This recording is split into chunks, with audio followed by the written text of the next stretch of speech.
El periodista colombiano Alberto Salcedo Ramos escribió en su famosa crónica El pueblo que sobrevivió a una masacre amenizada con gaitas, que sucede que los asesinos nos enseñan a punta de plomo el país que no conocemos ni en los libros de texto. Recordé esa frase ahora que investigo sobre un pueblo pequeño y perdido entre los 2.469 municipios de México, Bochil, un lunar en la piel de México en la zona de los Altos de Chiapas.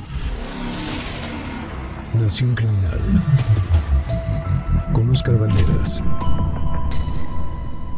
Lo que pasa en Bochil difícilmente llega a los diarios del estado, menos a los nacionales. Está a 910 kilómetros de la Ciudad de México y a 13 horas en automóvil. Pero en octubre de 2022, Bochil llegó hasta las primeras planas por todas las razones incorrectas. El 7 de aquel mes, 110 adolescentes de la escuela secundaria Juana de Asbaje salieron deprisa del plantel para llegar al médico más cercano. La mayoría tenía síntomas graves de intoxicación, taquicardia, vómito, mareos, desmayos. Los más afortunados encontraron cupo en algún centro de salud cercano. Los menos viajaron hora y media hasta pequeños hospitales privados, que entre otras medidas de rutina, les hicieron exámenes de sangre para identificar el origen de lo que pensaban inicialmente era algún herbicida o pesticida rociado sobre la comunidad, mayoritariamente tzotzil. Gracias a que los médicos hicieron esos exámenes narcóticos, los padres supieron qué veneno había atacado a sus hijas e hijos. Cocaína, tanta a través del agua, posiblemente en los bebederos, que algunos perdieron el conocimiento. Al extraño suceso le acompañó una duda. ¿Cómo era posible algo así? ¿Qué tan rodeado estaba el municipio Bochil de drogas? La cifra de 110 menores de edad intoxicados era un escándalo, incluso para un país como México. Bochil se volvió de pronto de interés nacional y se supo que ahí se libraba desde hace un año una guerra entre el cártel de Sinaloa, los huistas y el cártel Jalisco Nueva Generación. Una guerra callada que detonaría al año siguiente y que seguiría hasta nuestros días. Escribo estas líneas mientras tengo enfrente el Sistema de Información Económica del Banco de México y tras ella he descargado los ingresos por remesas de cada municipio del país desde enero de 2022 hasta marzo de 2024, que es la última cifra pública. Es un legajo de números y cifras. Y ahí también, perdido entre celdas y columnas, está la información del pequeño y empobrecido Bochil. Para mi sorpresa, en esos últimos 2 años, Bochil ha recibido $312 millones en remesas. $312 millones. Repartidos entre sus habitantes, significa que cada vecino ha recibido en promedio unos 6,000 pesos mensuales en ese lapso de tiempo, todos incluidos los bebés. Pero el portal de la Secretaría de Economía del Gobierno de México asegura que en realidad el salario mensual promedio es de 4,800 pesos. Y eso es solo tomando en cuenta la población con empleo, formal o informal. Algo no cuadra en las finanzas de Bochil.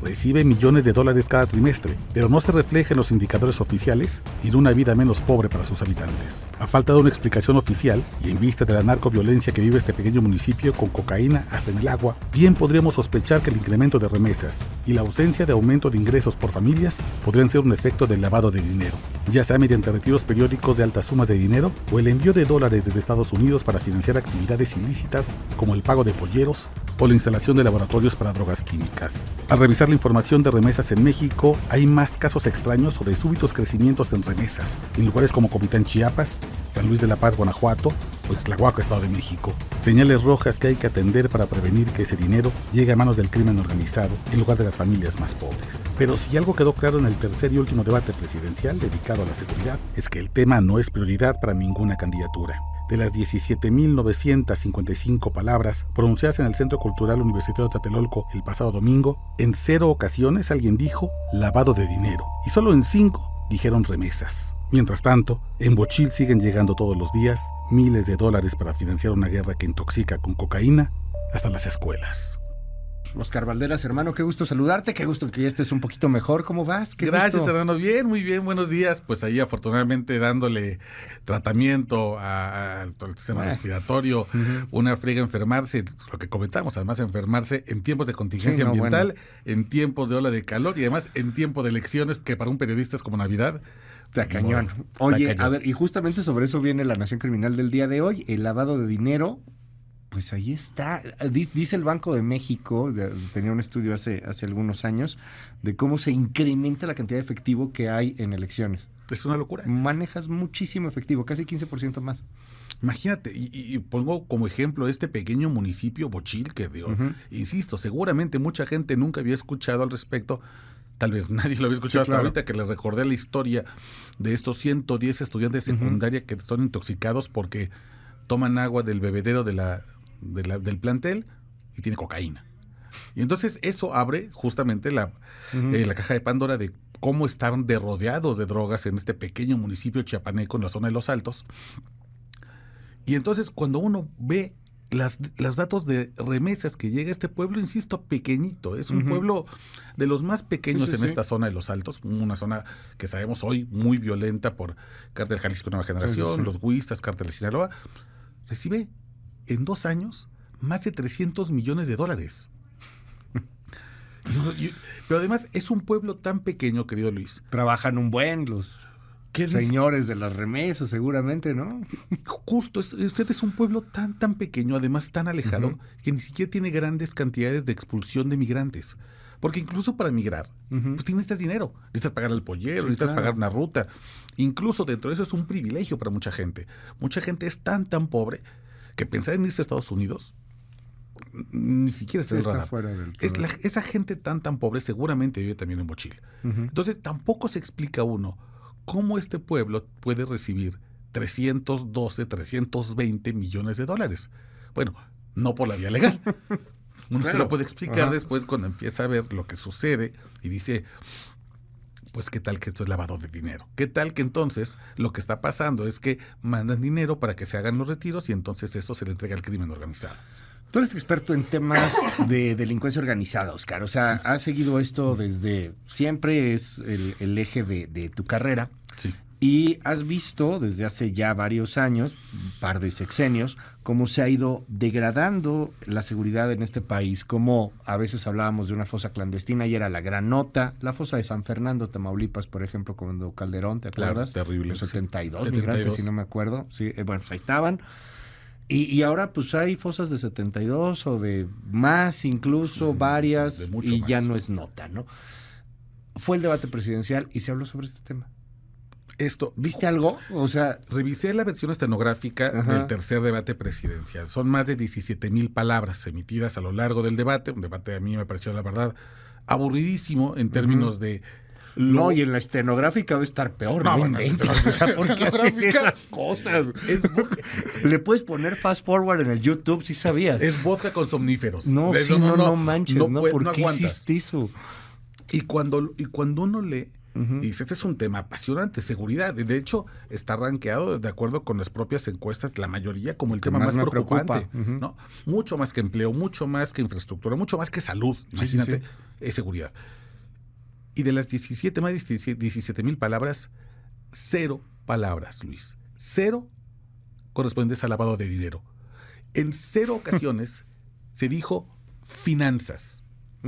En 5 ocasiones se dijeron remesas. De esas 5 ocasiones, 2 del moderador. Sí, claro. De Javier Solórzano. Y nada más. Y en otro contexto, en el contexto de migración. Ni siquiera en el contexto de seguridad. Deja tú el tema del lavado de dinero que está evidentemente ausente. ¿Qué pasa, Oscar, con cualquier otra cosa? O sea, ¿cómo cambiar la estrategia? O una Claudia Sheinbaum que, perdón, pero a mí se me hacía pues un tanto soberbia no querer aceptar una realidad que está ahí muy presente. Me llamó la atención que ninguna de ni el candidato ni las candidatas mencionaba que en ese momento del debate estábamos en el fin de semana más violento en lo que va del año. O sea, más allá del lavado de dinero, que siento que ya eso para ellos es como Júpiter, ¿algo pusieron sobre la mesa? O sea, ¿alguna propuesta que rescates? Yo no rescato. ¿De quien sea? Mira, creo que quien tiene el mejor diagnóstico en temas de pacificación, sí es cierto que lo tiene Jorge Álvarez Maínez. Sí. Sí es el que habla, por ejemplo, de cómo despresurizar las cárceles, sacando a la gente que está por posesión simple de marihuana, justo en el mismo mes en que el presidente Joe Biden mueve la clasificación de la marihuana para convertirla en una droga de menor preocupación, ya no en el nivel del fentanilo, y que justamente las cárceles ya no estén llenas de gente que no es peligrosa, claro, y que entró únicamente por un churro.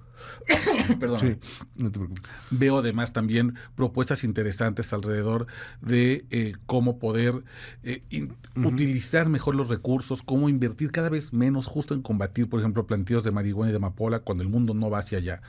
Pero en general, en el tema financiero, en el tema de cómo golpeamos las finanzas del crimen organizado, que en el fondo son empresas criminales, es decir, necesita una lógica empresarial para acabar con ellas, no hay nada.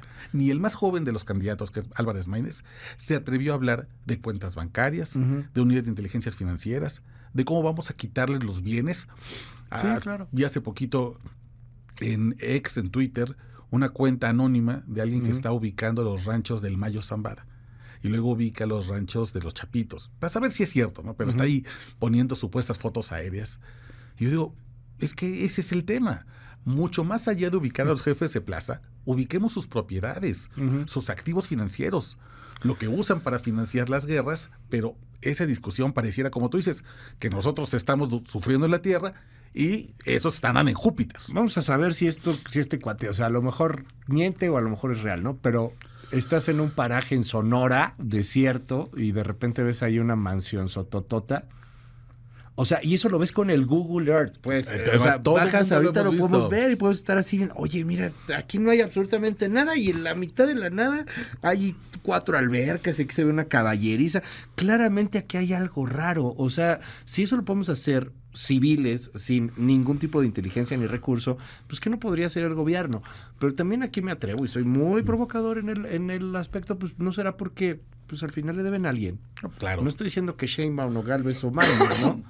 Pero lo hemos hablado aquí, presidentes municipales, síndicos, regidores, diputados, están cooptados por el crimen organizado. El crimen organizado va a llevar a votar a muchos a la elección en las zonas este domingo. O los necesitan. Yo le explicaba a algunos compañeros que de repente el crimen organizado es como ese tío al que no te cae bien, que es machista, se echa sus chistes homofóbicos, es medio abrasivo, pero hay que evitarlo en la cena de Navidad porque es el que tiene dinero. Pues sí. ¿Y qué tal que un día tenemos una emergencia en la familia y no tenemos quien nos preste?